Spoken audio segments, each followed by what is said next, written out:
Hi, everyone. Hello. So welcome. I'm Holly, and this is Danny, and we are part of the teaching team at School of Public Health. I want to say thank you, everyone, for joining to this our Zoom meeting.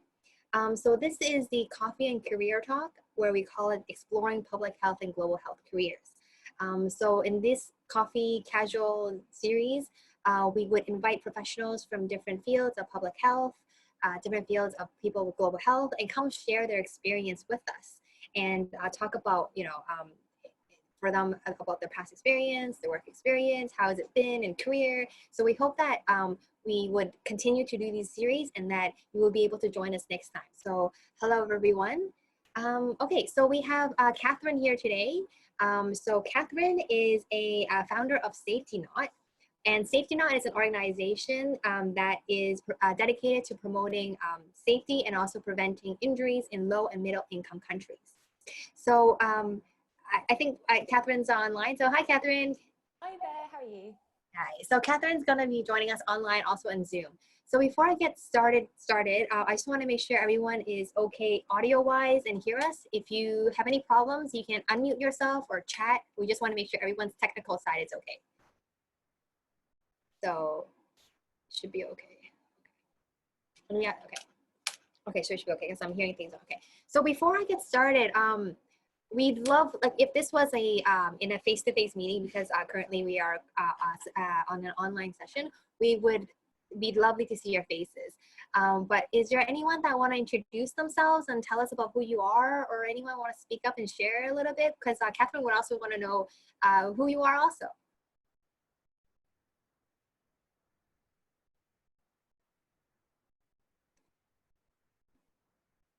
Anyone? If you don't want to share your video, you could just unmute yourself so we can hear you.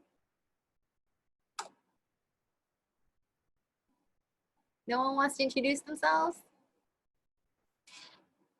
So I recognize a few names. I think we've got a few GHD students. I know we've got some MPH students, and then there are some names that I don't recognize, so I'm not sure where other people are from. Does anyone want to say hi to us? We feel really lonely and really awkward kind of talking to this. Anyone want to join us to make sure we're actually not, we're not just talking us? to each other. Hi. Hello. My name is Om. I'm from Nepal and medical background. And recently I have completed my Masters of Counseling. And I got interested in public health, especially during this time, global health crisis. I wanted to listen to people, their views, experts, what they have to say. And that's the reason I'm joining today. Happy to see you, talk to you both. And thank you for having me here. Thank you for introducing. Lovely to have you join us today. Anyone else want to introduce themselves? Hello. Hi, can you see me? Hello. Hello, everyone. My name is Sun Kai. You can call me K. I'm graduated from Tsinghua University 3 years ago, and I'm now working in Peking University Shenzhen Hospital. And I'm now an administrator in the hospital's science and education department. And I'm very happy to join you this afternoon, and have a good day. Thank you. Thank you. Very nice to see you. Hello. Is there anyone else that want to just say hi?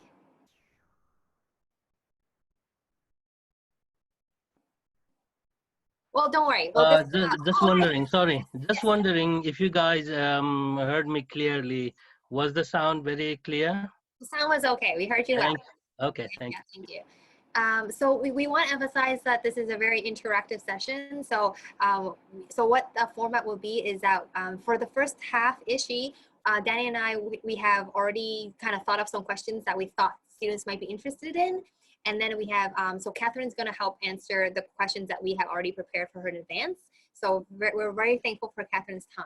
So hopefully in the second half or towards the latter half, we're going to open the floor to you guys. And if you guys have any questions, Catherine will be here. And again, I really emphasize that this is we call it coffee and discussion for a reason, because it's not a lecture. We just want to interact with each other. We want to see what your thoughts are, so you can actually interact with professionals of different fields and ask your own questions. Okay? Okay, thank you. All right, so we will get started. And I'll briefly introduce Catherine. So Catherine, we'll take it away. Would you like me to open your presentation? Yeah, that would be great. Thank you Okay, very great. much. Yep. Sorry, is this my right one? Oh, sorry, not this one. Sorry. Let me put them Or away. maybe while you're doing that, I can just introduce myself to everyone. Well, firstly, thank you so much for having me to come and talk to you all. It's really such a privilege to be able to talk about something I'm so passionate about, and also to meet you all and to hear your thoughts and views. So obviously this is a very challenging time we're all going through. But today I will be focusing on injury prevention, which is my sort of specialism, and I'll also be touching upon the charity sector, which is pretty vast, and I'm very happy to answer any questions that you may have, and hopefully I'll be able to give you some insight, and if there's something I can't answer, then perhaps we can discuss a way that we can find that answer for you. So my background, just very briefly, for the last sort of 10, 11 years, I've been working across Asia. And I've worked in both the international development side of things and also the emergency response side or the humanitarian sort of sector. And it's been a really fascinating time doing this. And during this time, I've developed my passion for injury prevention, and that's what I'd like to tell you about today. So Safety Knots is a Nepali NGO, which I founded in 2017. And also is a company which I founded in 2018 in the UK. And as Polly was saying, our mission is to promote safety and prevent injury in low and middle income countries or the global south through practical training and support to communities and organisations. Sorry, Polly, I can't access the presentation. Are you able to control on the bottom left? It says control. Oh yes, sorry, totally my fault, everyone. So as I said, I've been working in Asia for 10 years, and during this time I saw that there were many preventable injuries were occurring. And by injuries and preventable injuries, I'm talking about cuts, burns, road traffic accidents, animal bites, poisoning, drowning and falls. And many of these injuries are preventable, and there's something that we can do to try to stop them. I was also really saddened to see that in the charity programs I was actually working in, injuries were occurring through a lack of safety protocols. And I felt this was unacceptable. So I started Safety Knots, and that's my mission to date. So some of you may be aware injury is a massive global health concern. So 5 million people die from injuries every year. This is according to the WHO in 2014. And this is actually 1.7 times more deaths than HIV, AIDS, TB and malaria combined. So it's a massive issue, but one that's almost hidden in plain sight. Unfortunately, 90% of these injuries, deaths from injuries, occur in the global south, where perhaps there's not the medical infrastructure to be able to support the injuries. And people who are living in extreme poverty are at a higher risk from injuries. So thank you for sorry, apologies, I can't remember your name, but the very kind man who introduced himself. You may be familiar with Mugu in Western Nepal. So this is quite a remote district, and this is where I was conducting a safety project. It was a DFID funded project working with an international organisation called RAP. And we were working to try to promote safety of the road workers who are building roads. So this is just a really short video, I think it's 2 minutes, just to show you the central sort of town of Gamgadi in Mugu, and just to show you some of the everyday life and some of the injuries and hazards that can occur. I'm just going to turn the volume off because it's a little bit noisy, this one.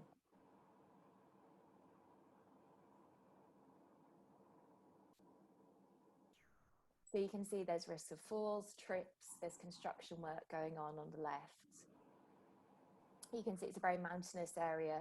People aren't using personal protective equipment, so they're at risk of falling, of injuring others. There's also children who are in the streets. And so this is just an example of some of the hazards that can occur in a remote rural area. And then bringing it back to, these are actually in and around Kathmandu, the capital. So for example, manhole covers or sort of sewers or any kind of like water sources that haven't been covered. So unfortunately, there's examples in the newspapers regularly of people cycling and falling into these holes and drowning, or children can fall down and injure themselves. A lack of adequate supervision at times, and also a lack of barriers around cooking sources. So this is a fire that still has lit embers, and there's obviously a risk for burns for this child who's left on their own. There's a lack of barriers again around sort of construction equipment, and also camping. So when people are doing construction work in remote areas, they often have to move to that location and they don't have access to adequate sort of infrastructure, and this can cause injuries. These are some of the partners that we've worked with recently. So we work with both small local organisations, but also large organisations. So often the large organisations work with national and local organisations.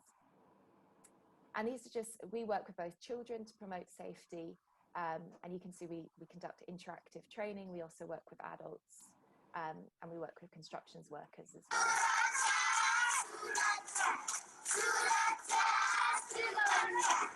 And this is just a little song saying safety that some of our friends in Nepal put together when we were at school. So that's just a very brief introduction to safety knots. I don't know if anyone has any questions at this point, or if you want me to give you a bit more background about myself, whatever you feel be most appropriate or interesting. So thank you, Catherine. We will leave the floor. Is there any questions at this part? Because so Catherine has introduced herself and also what Safety Knot does. So any questions at this point? If you have any questions, you can always just unmute yourself, or you can type it in the chat and we'll be able to monitor the situation. So we'll wait about, oh, yes. Yes.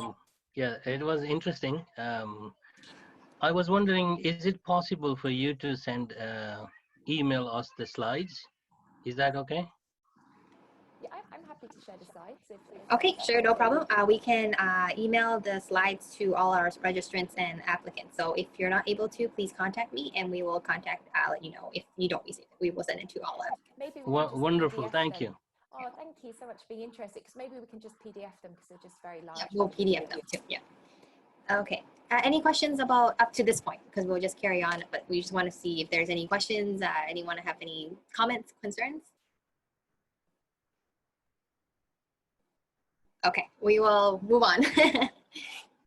Okay, so in that case, we've just got a few questions to kind of start off with, and then we'll open it up again to everyone that's joined us for any questions that they have. So let me start with quite a nice and easy question. So maybe to start with, you can just tell us what it is that you love most about your job. Fantastic. Well, I think what I love most about my job is I love to be able to feel that together with my team, we're trying to make real impact on people's lives, and that what we're doing actually makes a difference. I think with my sort of background, I've always wanted to make sure that what I'm doing has a purpose. I'm much more sort of purpose-driven, perhaps, than money-driven. And I think I love to be able to explore, to meet new people, to experience different cultures. And it's just, I'm just so satisfied and fulfilled with what I do. And I've put together, there's just a short video, which was from a previous project, again from Mugu, which just shows an overview of what we did. So I thought I could play you that, and then I could tell you a little about some of the highlights that I had, just because I think it's so much easier to take you somewhere by showing you it rather than me just telling you it. Yep. So again, this is just a short, I think it's about 2-minute video. And this again was in Western Nepal in Mugu, and this was our project called SS4SC, which was a scoping study for safer communities. So our objective was to better understand what were the safety needs of the communities, and we were working directly with primary caregivers. So primary caregiver is someone who looks after the children. It doesn't necessarily have to be the parents, it could be the grandparents, or it could be a neighbour, whoever is the person who's looking after the children for the majority of the time. So this is the short video that will just show you why I love my job.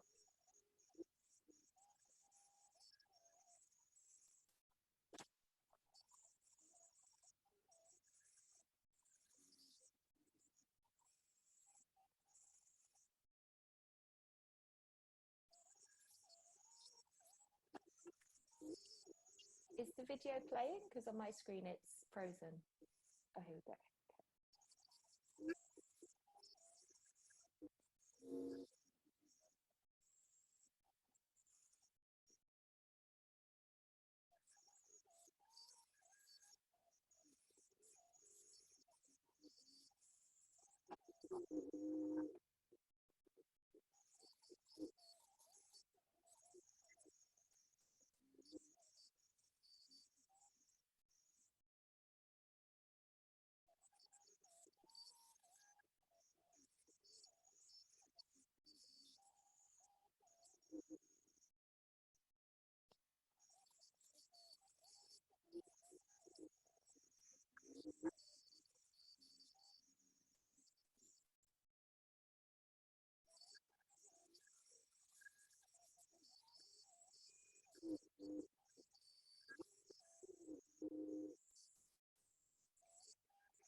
Great, thank you for playing that. So that's to give you a bit of an insight into a project. That project lasted about 6 months.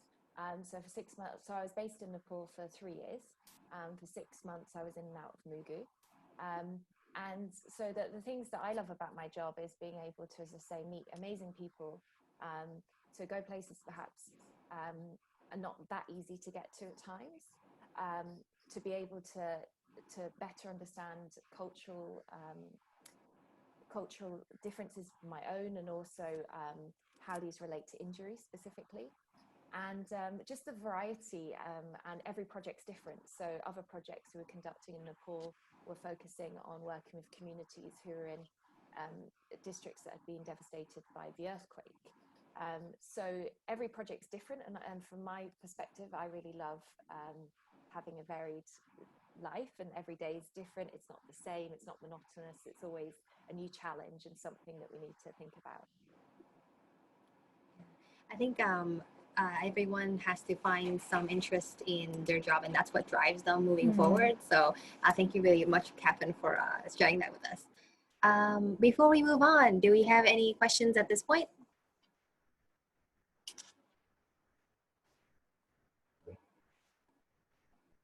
Okay, I don't have any questions. So we're gonna move on to the next question. Oh, we have a hand. So I have muted you. So yes, we can hear you. Can you speak?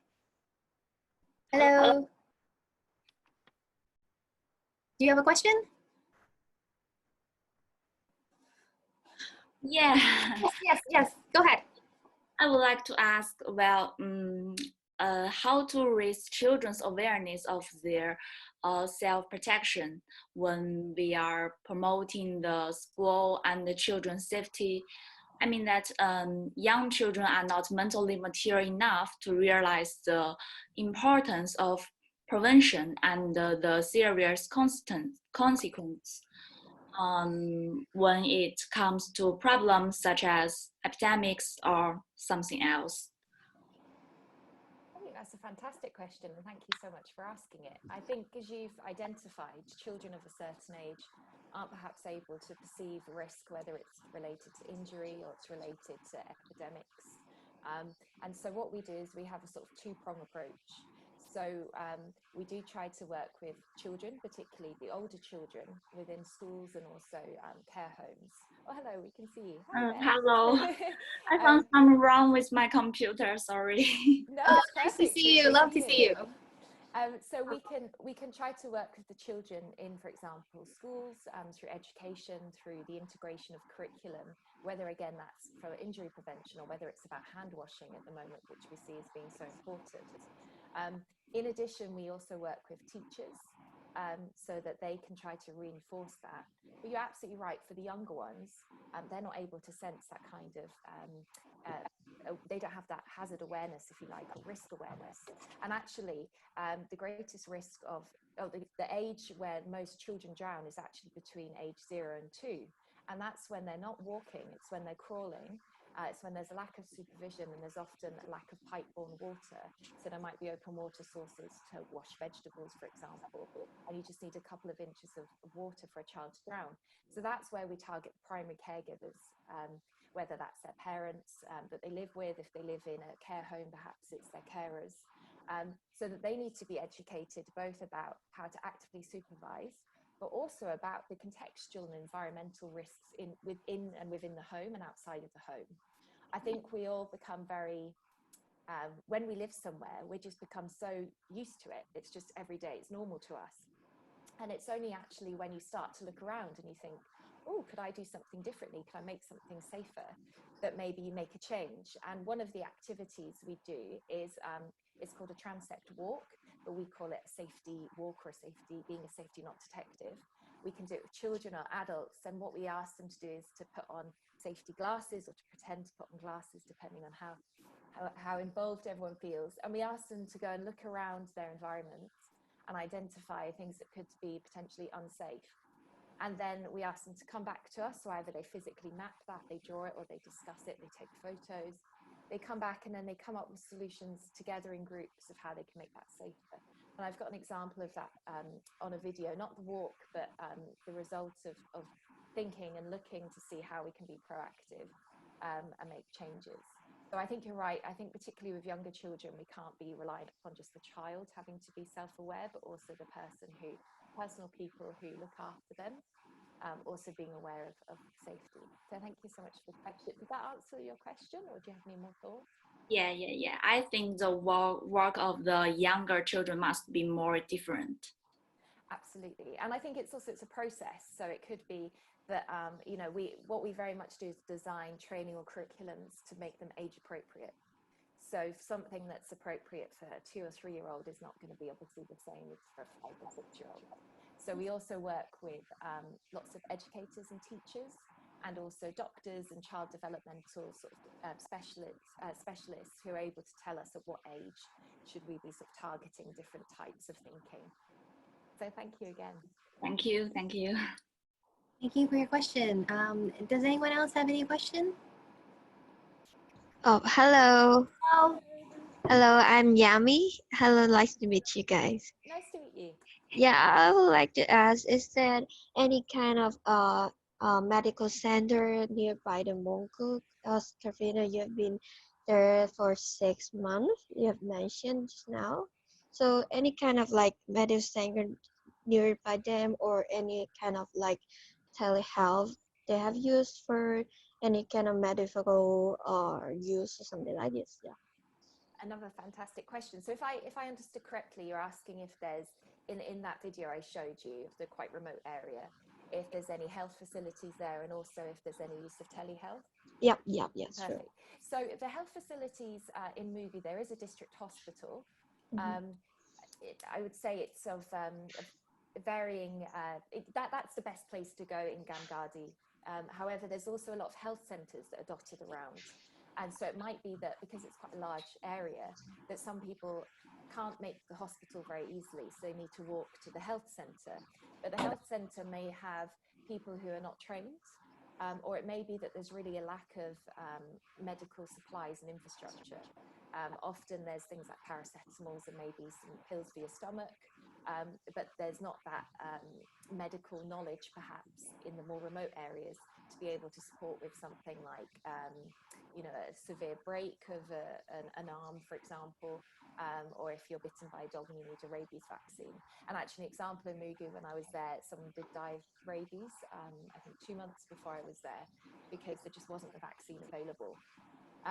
In terms of telehealth, there's actually really interesting studies around Nepal and telehealth, and people are trying to use it. I would say there's varying degrees of use, but it is a tool that has been tried, and it does give doctors who perhaps want to get a second opinion to link with doctors in other countries. And I think, my personal opinion, I love technology. I'm not very technologically skilled myself, but I love the way that we can use mobile phones, we can use cameras, we can use the internet, and that can open a whole world for us. Like, we're using Zoom now, we're all in different locations. So my personal opinion is that whilst medical infrastructure is improving in the global south, we can utilize this technology and link people to experts in other countries as well, to share knowledge and build capacity. But if you were to look on Google Scholar, I can't remember off the top of my head the name of the study. I can find it and share it with you afterwards. But if you were to Google Nepal telehealth, there are some interesting studies that are going on. So thank you again for your question. I don't know if that's answered your question very well.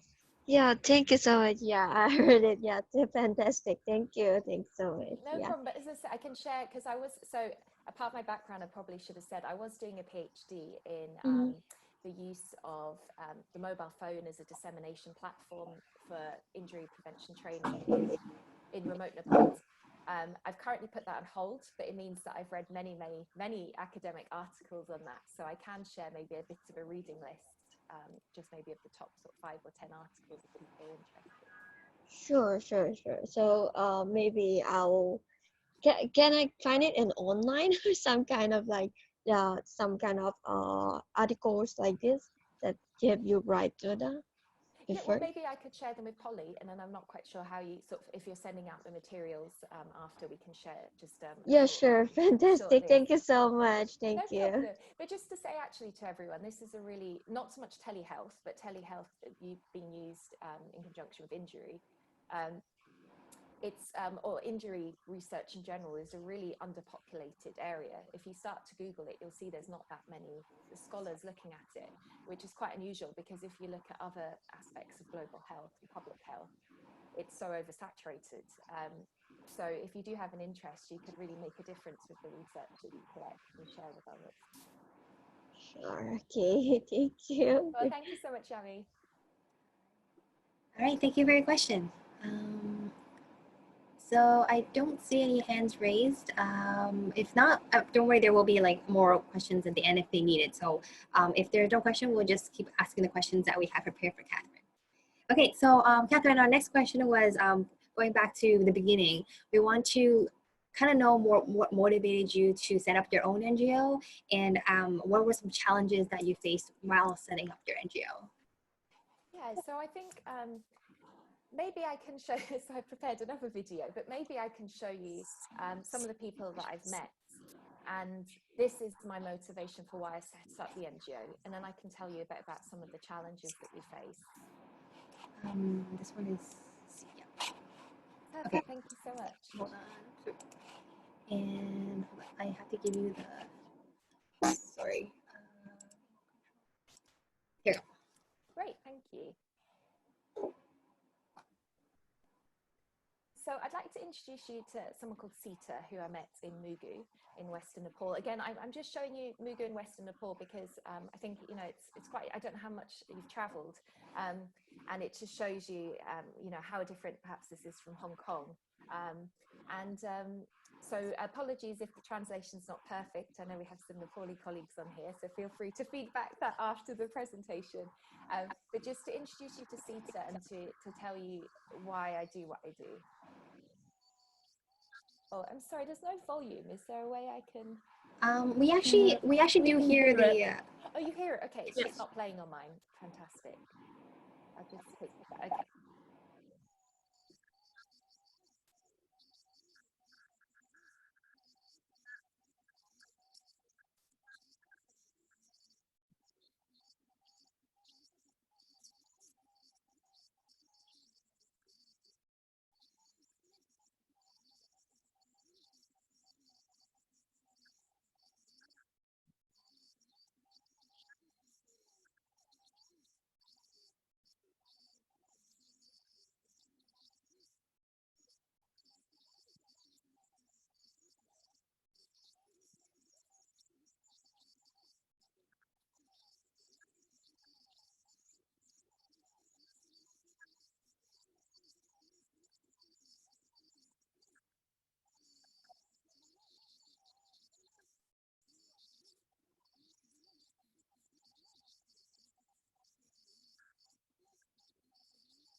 So as we saw there's a story in Mugu. There's quite common that the architecture, you have flat roofs, and people want to keep them flat because they want to be able to do work up there, including sort of beating of like hay and similar things. But it means as a result there's not barriers to stop children. And if you look at injury research, one of the top causes for child injury is a lack of adequate or active supervision. So often, older children, older siblings, brothers or sisters are asked to look after their younger brothers and sisters. And as I think it was Yami who raised, or sorry, I think it's the previous question raised, that children of different ages don't necessarily have that hazard or risk awareness. So it's not always adequate supervision to have an older child looking after a younger child. And we can see here, when this is coupled with a lack of adequate medical services and healthcare available, then it can end in tragedy. So something like a broken arm, even if it had been a severe broken arm, shouldn't hopefully have resulted in amputation. But when you throw in the lack of access to adequate healthcare, when you have logistics that mean people need to travel for a few days to get somewhere, or you have such heavy snow that people are unable to travel. Like for example, whilst I was here, there's a very small plane I think I showed at the beginning in a video. I think it seats about 20 people or 15 people. That plane, I think, was supposed to come every day or every other day, didn't come for 5 days or 7 days because of the weather. So it's quite hard. And then you've got these treacherous roads where people have to take overcrowded vehicles. So my motivation, whilst it seems really sad, is because the positive things about these is some of these injuries can be prevented. So through training and through change of contextual or environmental infrastructure, we can help make real positive change in people's lives. And it's by working with my colleagues and teams like this. And you can see they're happy. They want to help make people's lives better. And by preventing an injury, we can do that. What we want to do is we want to be the agency or the organization no one really knows about, because we want to do our job so well that we're not needed anymore. And by the end of my lifetime, I'd like to not have a job doing this. And you can see that we conduct training, interactive training. We want it to be relevant to people's lives. And this was the example I think I touched upon earlier, where I was saying, whilst talking about injury and particularly deaths and severe disabilities from injury is really sad, there's also really positive aspects to the job that Safety Not does. So this is an example of a training. She went back to a house that evening and talked to her family. She did the safety detective. She looked to see what safety concerns she had and how they could be improved. And this is what she had to say.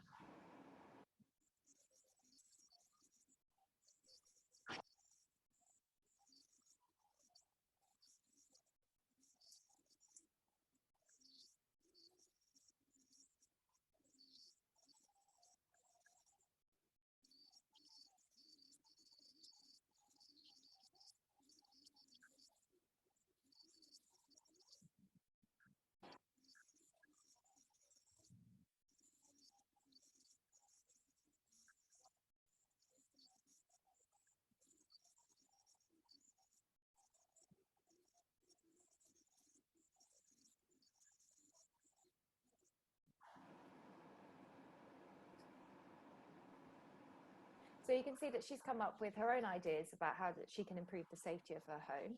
And I know that she has made these changes to her home. So that's my motivation. It's about not me not telling someone to do something. It's about someone just becoming more aware of a concern and then working out their own solution that's suitable for them within their households.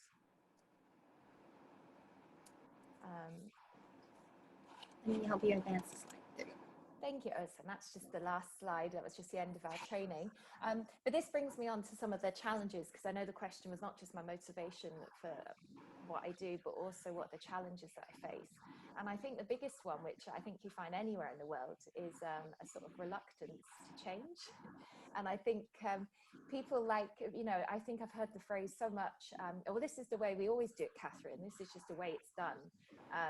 This is the way we've always done it, so why do we need to change? And there's this resistance. And I think this isn't just about injury, but it's about any time, if you think about when your tutors ask you to present your work differently, or you need to order something differently, or there's a new management style, sometimes there's a bit of reluctance.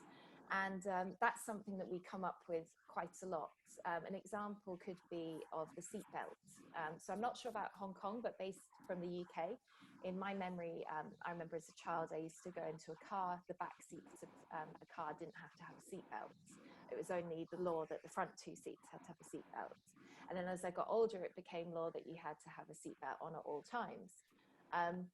Now, so we, you know, perhaps in countries where there's more sort of stringent measures in terms of safety, and there's a more developed health and safety culture, perhaps at the legislation level, then there's more of a push from the government to implement safety.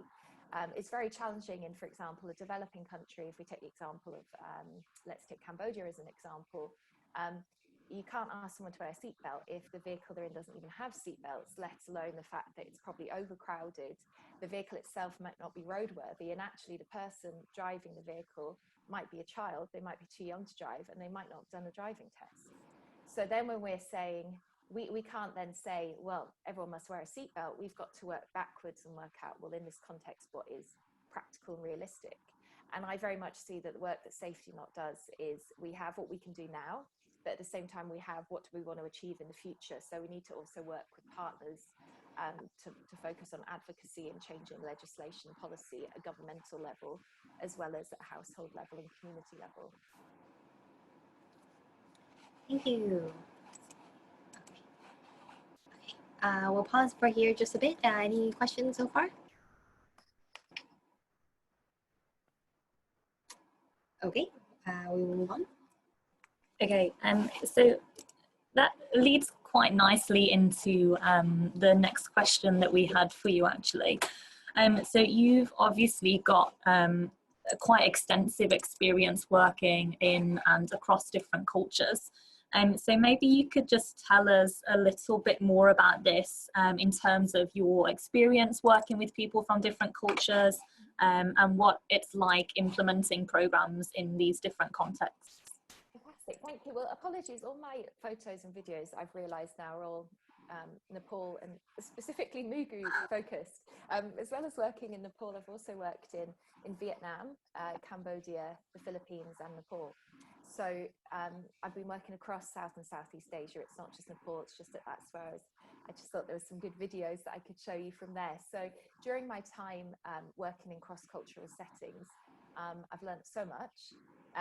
So whether that's from anything to do with lunch times, where some cultures value lunch more than others. In the UK, we're very much grab a sandwich and go, you know, get on with it or eat in front of our computer, to when we're coming back from a long 6-hour journey, you know, my mind, I'm just like, I just want to get home, I just want to get home. Whereas other colleagues, 20 minutes before we get home, want to stop for some tea.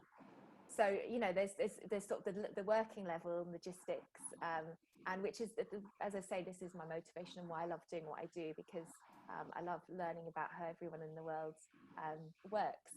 So just to give you some insight, though, in particular relation to Safety Not and the work that I do, I'm not sure, here we go. So some of the things that I have to think about when I'm working in a context in the Global South, particularly if it's a more remote area, are things like available resources, seasons and hours, and also literacy rates. So things like available resources, in the UK and Hong Kong, we're very used to having electricity, which means we can use the internet, it means we can use PowerPoint, it means we can use projectors. There's this wealth of you know, technology we can use. And however, if you're in a country or a context where there's regular blackouts or you don't have electricity, you need to be prepared that you can still deliver all your training. So what we make sure we do is we bring all our materials with us, because we're not sure, is there going to be a stationary shop that we can buy our resources from?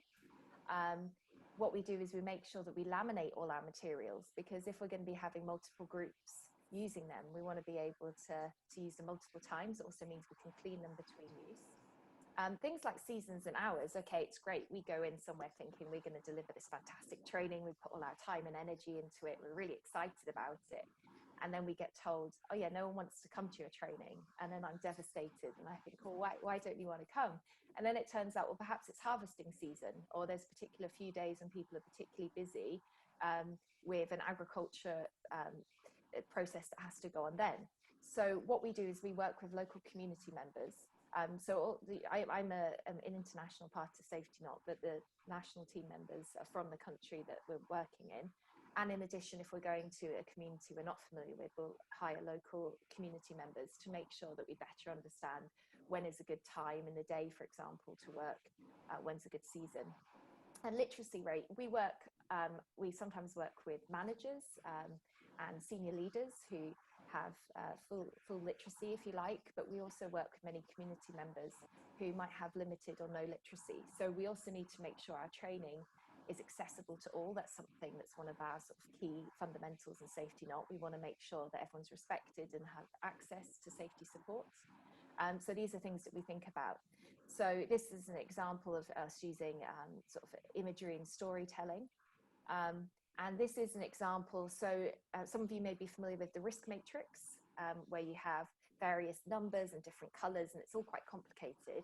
And it's really useful, but I think that's not as useful for everyday life. So what we do is, this is an example of, we show a red piece of paper and we say, what does this mean to you? Sometimes people say blood, sometimes it means meat. We say, what does yellow mean to you? It might mean nature. And green, some people say it means it's calm. And then we say, okay, well, can we ask you to think about red in terms of danger? Yellow is sort of safe, not safe, it's in the middle, and green is safe. And then we give a story, and we give people imagery, and they come up with the scenario, and they try to make it go from unsafe, dangerous, into safe.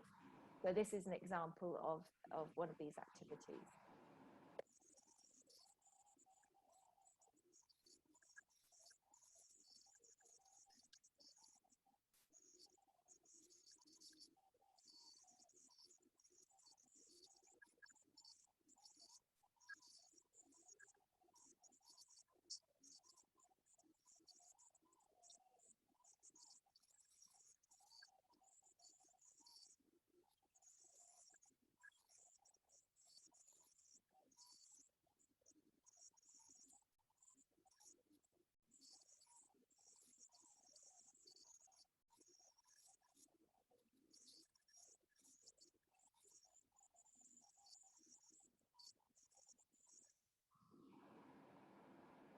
So you can see that's an example of sort of more interactive training than people sitting in rows being spoken to, because there's often rote learning is used in South and Southeast Asia, and we want to have something that's more involved and participatory. So that's how we achieve it, through stories such as that.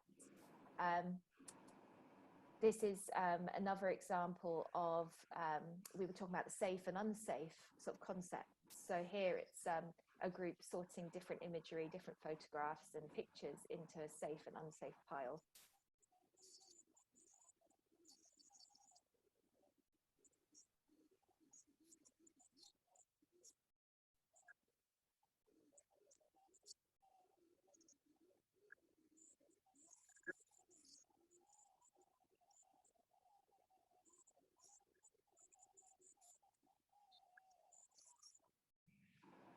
And I think just to highlight there as well, I don't know if you could see the small baby or the small child who is also in the group.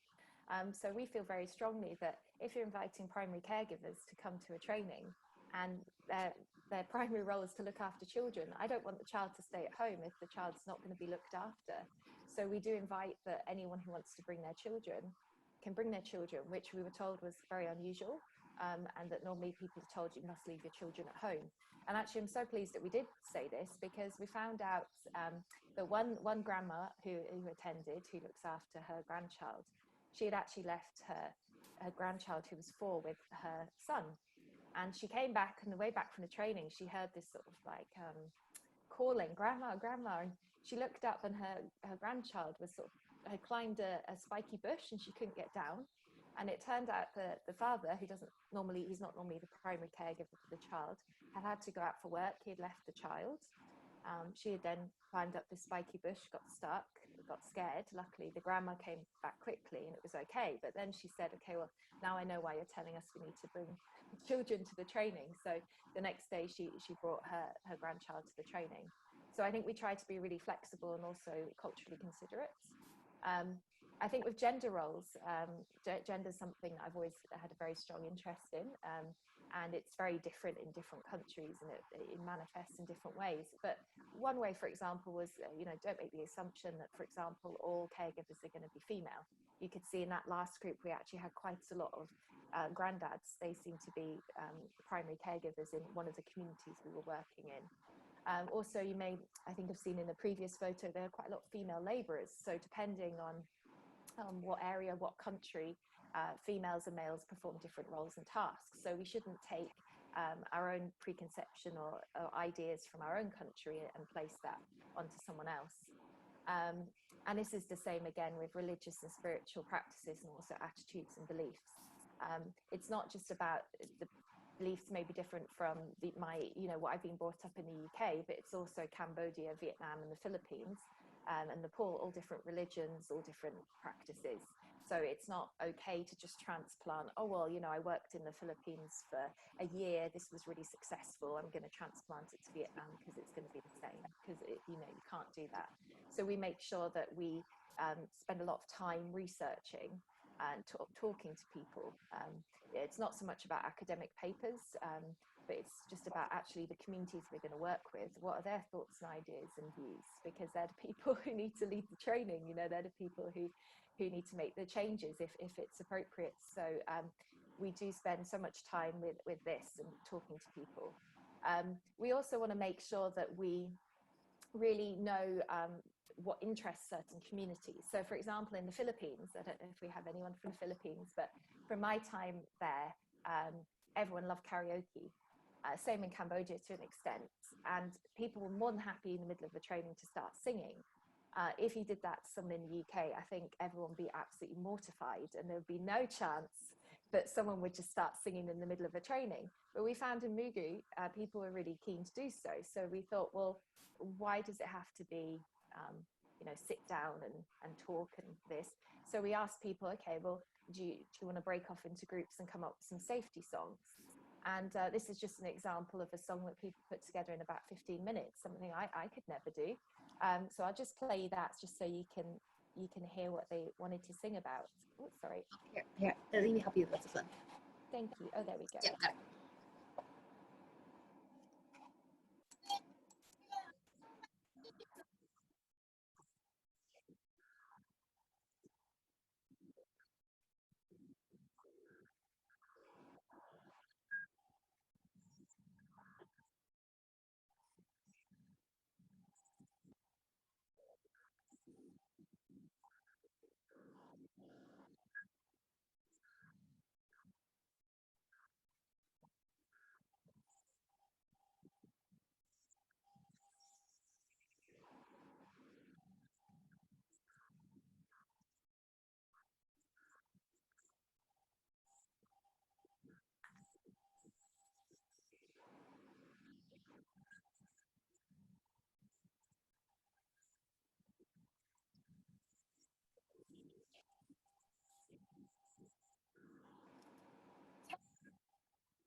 So, and also just to highlight, I think whilst it's me here chatting to you today, it's not just me here as as the organisation, if you like. So all the team members that I work with in country are from that country.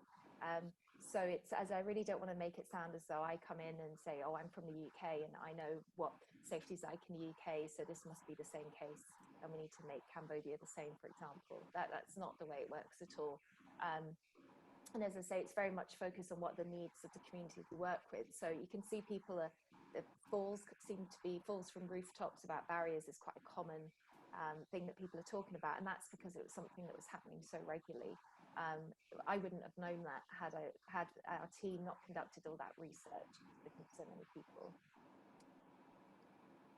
So I think that's everything from that presentation. Oh no, sorry, I'm lying. So another just example of, again, me not wanting to transplant my own views and opinions, and also those from Kathmandu, my colleagues, many of them of Kathmandu, they also weren't predicting this. So just as a quiz for you all, you may want to answer, but you may not, that's fine. But if you can at least think in your mind, so if you were bitten by a dog and you lived in Mugu in Western Nepal, what do you think would be some of the home remedies that you would use for this dog bite? So you know that you might not have access to that extensive healthcare.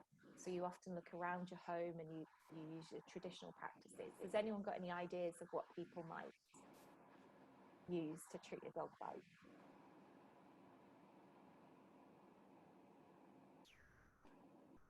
Anyone? I'll jump in there then, and I'll say some examples where people said they would burn the dog's fur and they would actually put it inside the wound, or they would use a mantra, they would say a mantra, which is a bit like a prayer. So another one for a snake bite. Can anyone think what traditional remedies or home remedies people may use if they're bitten by a snake? I'm going to jump in again. So some people would say suck it, and that's something you might see, I think, on Indiana Jones, I think, if any of you have seen that movie. Some people say you get a chicken and you wipe the bottom of the chicken onto the snake bites. Other people say you get a cat and you get the cat to lick the snake bites. There was one that was quite common about just don't tell anyone, because if you tell anyone, then it's going to be made worse. Tie it. So this was really common for many, many injuries for those of you who are interested in healthcare. Anything like if there was a bite, if there was a broken arm, we saw that people tie it, so they tourniquet it. So it's very common practice I found in Mugu. And again, a mantra or a prayer. The last one I'm just going to ask is about a burn. So hopefully you're thinking in your mind what it could be. And people are actually saying, well, you should heat it. So if people get burnt, they should put their arm or the burn by heat, maybe by fire. You can put acid onto it, and battery acid is very commonly available in markets. Chicken fats, fish oil, beaten egg, raw mashed potato, and also human milk. So you can see it's all things that are available in and around the home. And this is actually an example. I don't know if you can see this lady holding. She's actually got some chicken fat in her hand. So you can see the fact that we just go into a convenience store and ask someone about it. They say, well, here's chicken fat. You can see that burns are happening very commonly. And this was, again, just someone saying post-training. This was 3 months after we conducted the training, that now if they were to get bitten by a dog, they would wash it with soap and water and would go to the hospital to get rabies shots. As I say, unfortunately, in that area, there wasn't actually any rabies vaccine available, and people had to travel to the next district. Thank you. Any questions so far? Okay, so if not, we'll just have one last question before we break out to the floor for any Q&A. So this series is about careers in public health and global health. So I'm sure that all the students that are here are actually interested in this field. So our last question for Catherine is, are there any advices that you give to our students if they're thinking of starting like a career similar to yours? Mm-hmm. Absolutely. So I think, firstly, by saying that the charity sector is vast, I think crudely, I would divide it into sort of 2 sections. So I think you've heard me speak about the international development sort of section of the charity sector, and also the emergency response or the humanitarian side. So the international development side is a bit more focused on long-term sort of impact and longer-term projects. So so it'd be more about 3, 5-year, 10-year projects. It might be focusing more on education, on changing behaviors. So things that take a long time. So that could be things like education, it could be building infrastructure, it could be health. So it's things that take longer. And then you've got this other side, the emergency response or the humanitarian sector, where you have things that need an urgent response to that. So it could be, for example, a war, an epidemic. It could be that there's been a disaster such as a tsunami, typhoon, an earthquake. So this is where people need to deploy rapidly, whether from the country or whether externally with international supports. And then they provide support to help with the response phase. So that's the initial, what can we do to try to sort of change the situation quickly, whether that's pulling people out of buildings, for example, to the relief stage to, okay, well, what supplies or what support do people need to the recovery stage? So it's like, how do we start to get back to some sense of normality? So that would probably take between 3 to 6 months, that kind of cycle. So I've worked in both. I've worked in the disaster response sector, if you like, in the Philippines as part of the typhoon response. And I've worked in the international development sector on various projects across Asia in education and also now injury prevention. So what I think some of my tips and advice to you would be is,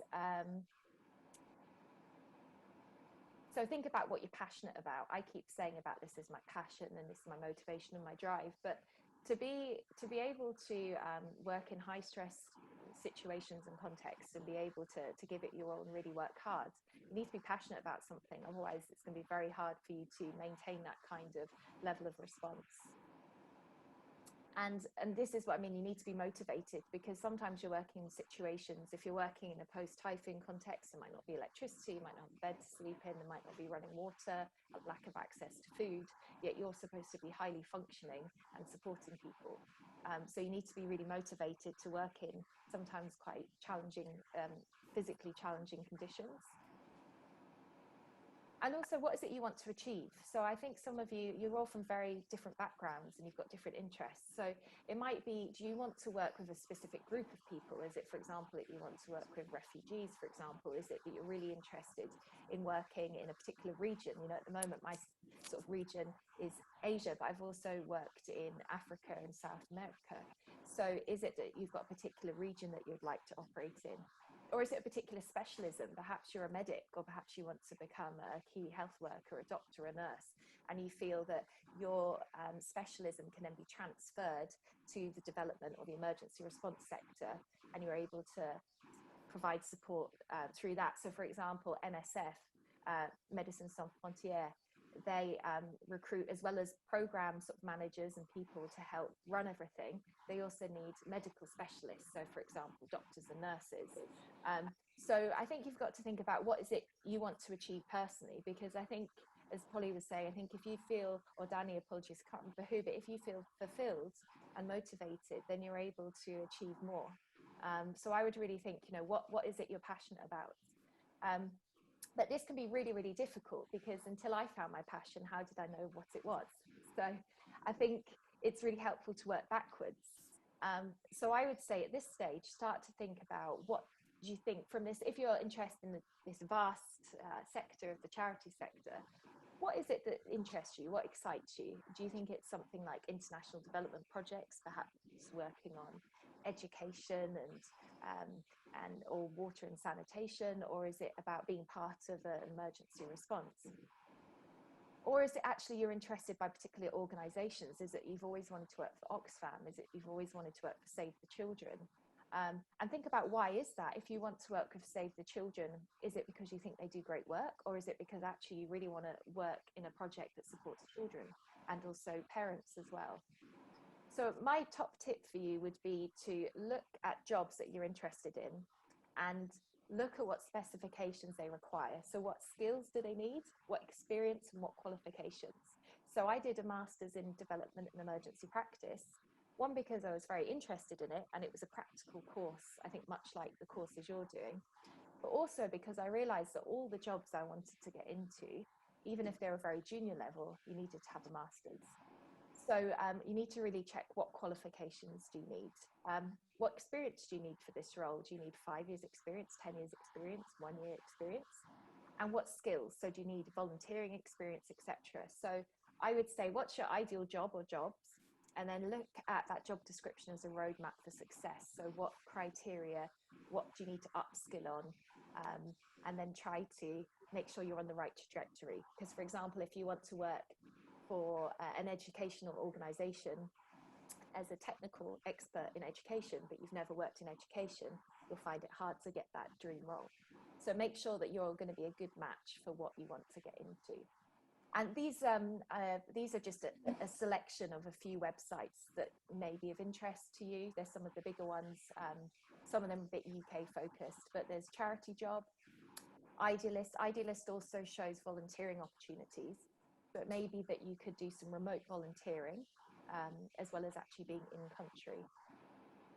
and Relief Web. UN volunteers could be a really great opportunity for some of you now, because whilst you're studying and you're working on this full time, you're unable to just travel somewhere to either do some volunteering or to do a job.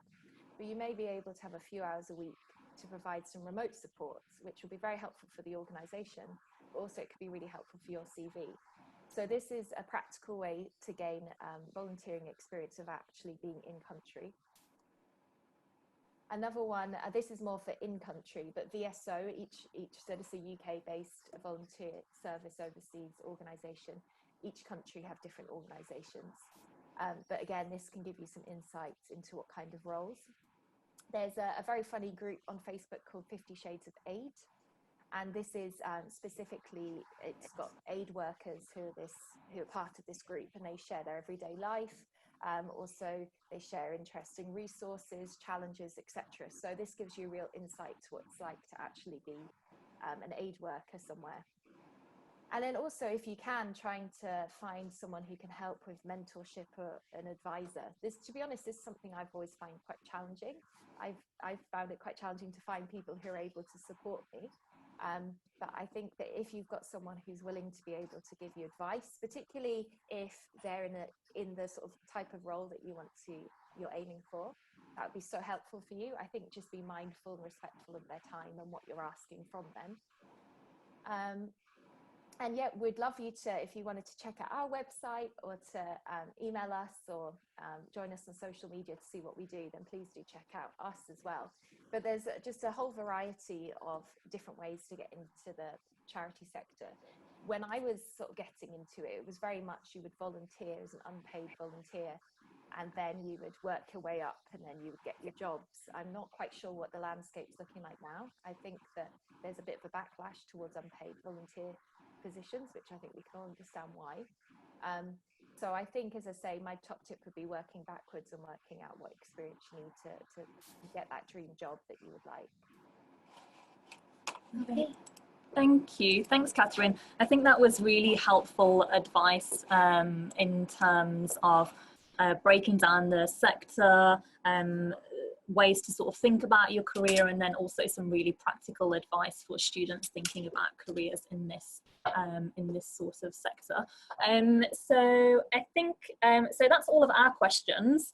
I think what we'll do now is just open it up to the floor. If anyone has any questions that they'd like to ask Catherine, either about Safety Not, about her own career, about questions you have about your career, please feel free to unmute yourself, speak up, or if you want to type a question into the chat, we can also ask it for you there.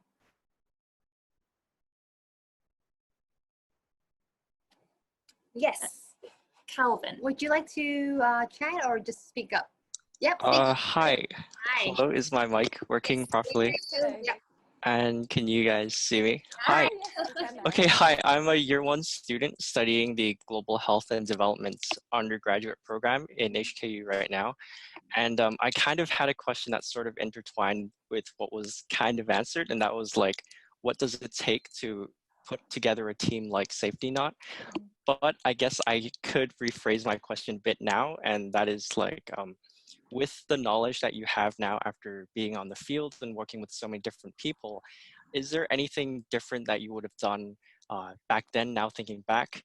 Like, would you have included certain groups that maybe you had not, or maybe you wish to work more with, maybe any other disciplines that you think could have been better utilized in your work? Yeah, that's just generally my question. Thanks. Oh, interesting. So is that, thank you so much for the question, Kelvin. So is that in relation to the training that we conduct, which groups we could have worked with to expand our reach, or just in terms of my personal experience of who I've worked with? Oh, I guess you could share from your personal experience first. Yeah, it's up to you. I'm just curious, like, how differently you would have done things with the knowledge you have now. So Yeah, if I could do it all again, how would Yeah. I do it? Okay, so very good question. So I started off with an English literature degree, And the reason why I decided to do that degree is because I didn't really know definitely what I wanted to do. I think the charity sector wasn't something that I hadn't started traveling at that point extensively, and I think that that wasn't sort of the career path that I was thinking of.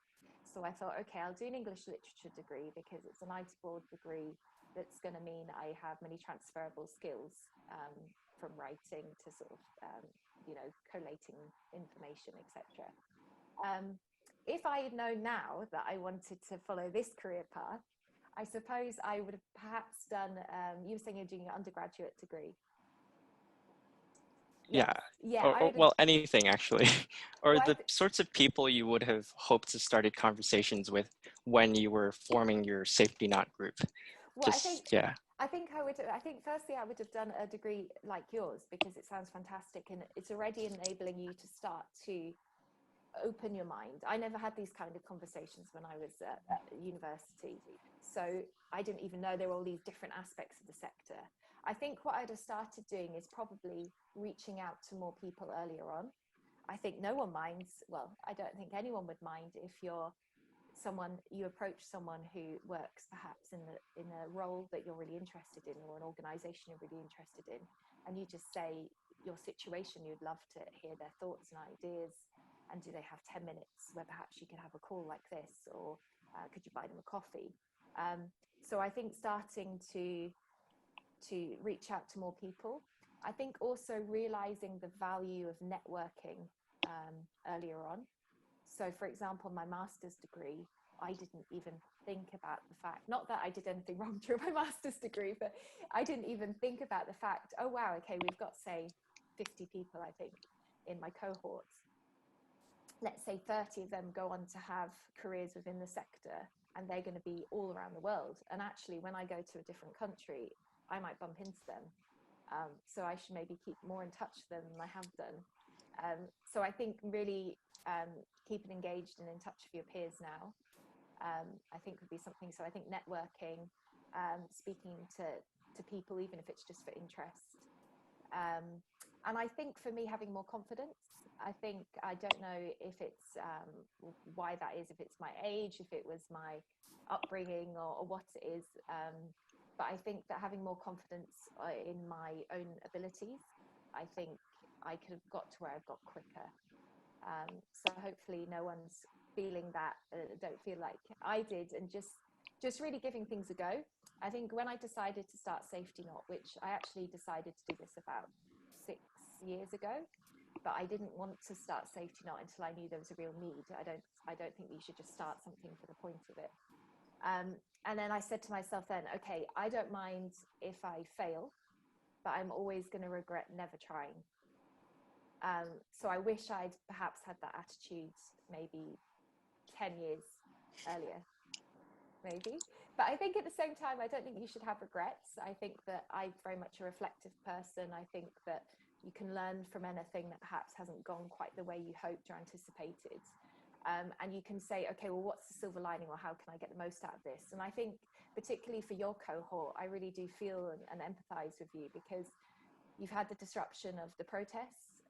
So you've not perhaps been able to go to university as much as you would have anticipated you would be. And now with the COVID virus, then you're not also able to go. So I think it's about saying, okay, well, this is like really not a great situation, but what's the positive aspects you can take out of this? And some of them could be about resilience. As a person, how do I act? How am I able to cope with these really challenging situations? It might be that you're upskilling your technology use. So it might be that Zoom, for example, and these other platforms that you're using, you become this master at, and you're able to use it. We can also see how, with a lack of travel now, and it's the same with Safety Knot, we're looking at how do we start to move more online to reach more people. And we've also just got a grant to develop a mobile phone application. So we don't have to be in that country to be able to get someone to download an app. So it's a bit of a long answer to your question, but I think it's also about really seeing what are the positive aspects, and how can you really use them to shape the direction in the future. So rather than looking at back, what could have been done differently, is what do I want to achieve, and what do I need to do to get there. And I think really building that sort of like skill set and toolbox of what are all these amazing things that you can pull together to achieve that, because we can't change the past, but we can work on the future.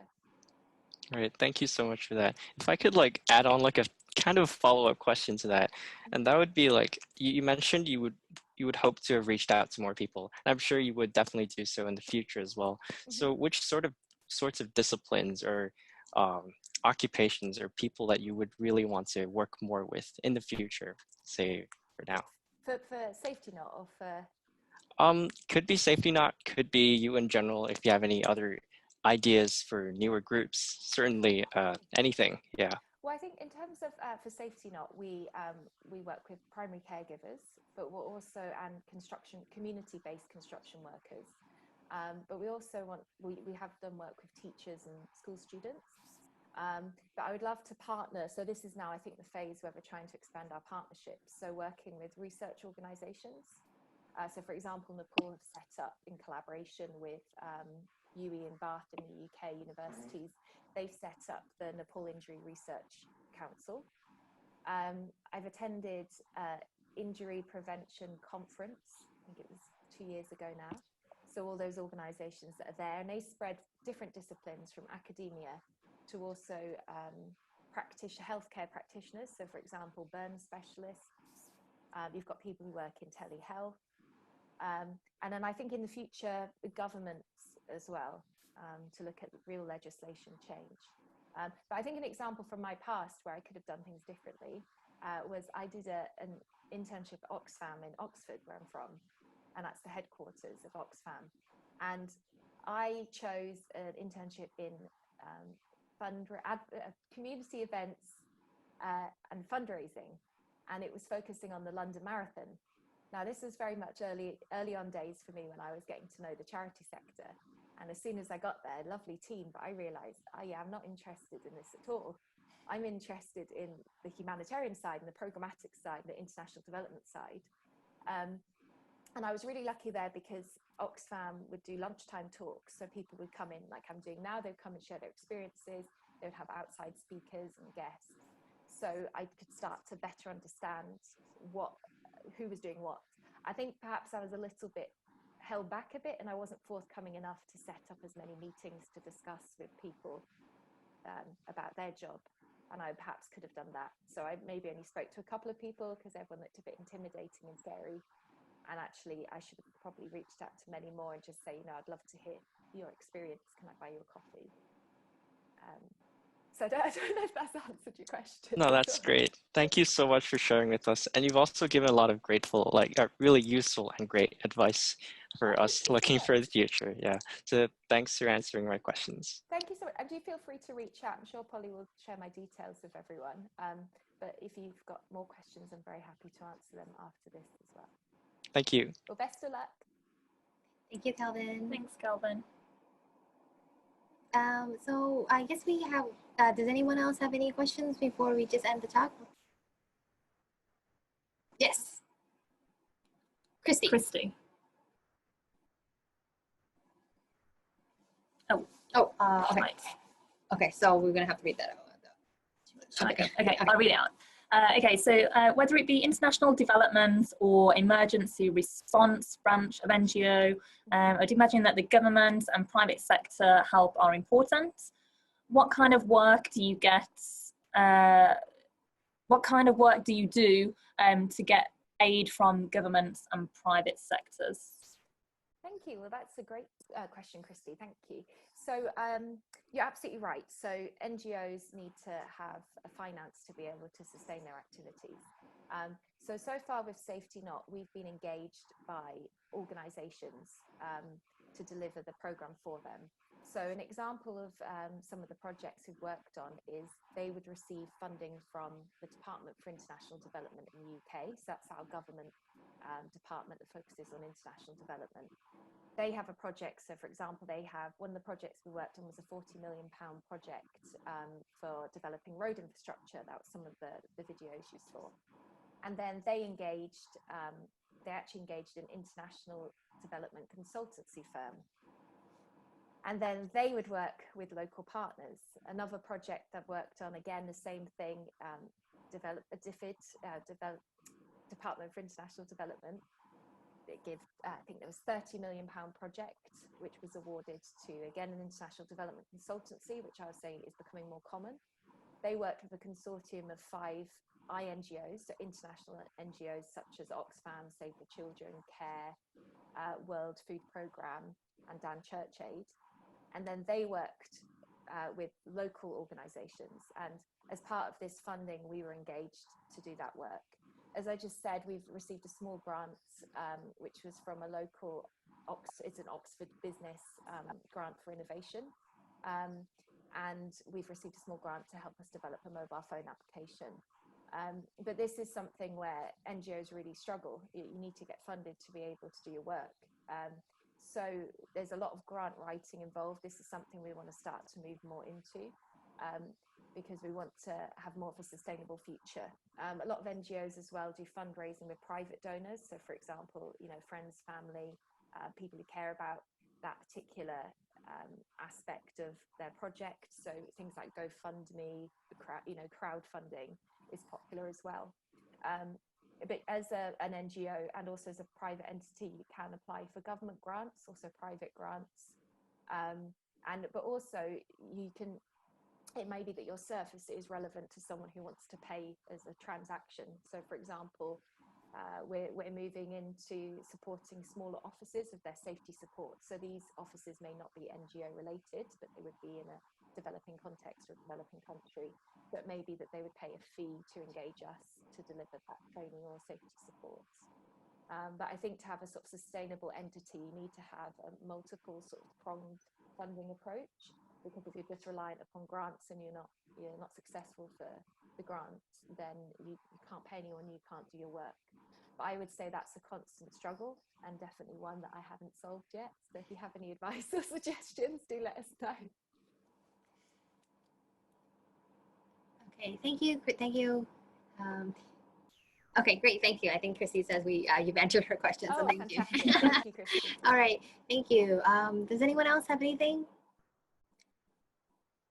Okay, I don't think there's anyone else. Okay, if not, I really want to thank you, Catherine, for her time this afternoon, for spending with us and for sharing her experience. Thank you, everyone, for also attending and joining us via Zoom. I think some students, we will continuously doing this in the future, so make sure you keep updated with our social media pages, including the Facebook pages of the Master of Public Health, the School of Public Health, and also the GHD Facebook media. We're also on LinkedIn. And you can also search us through our website.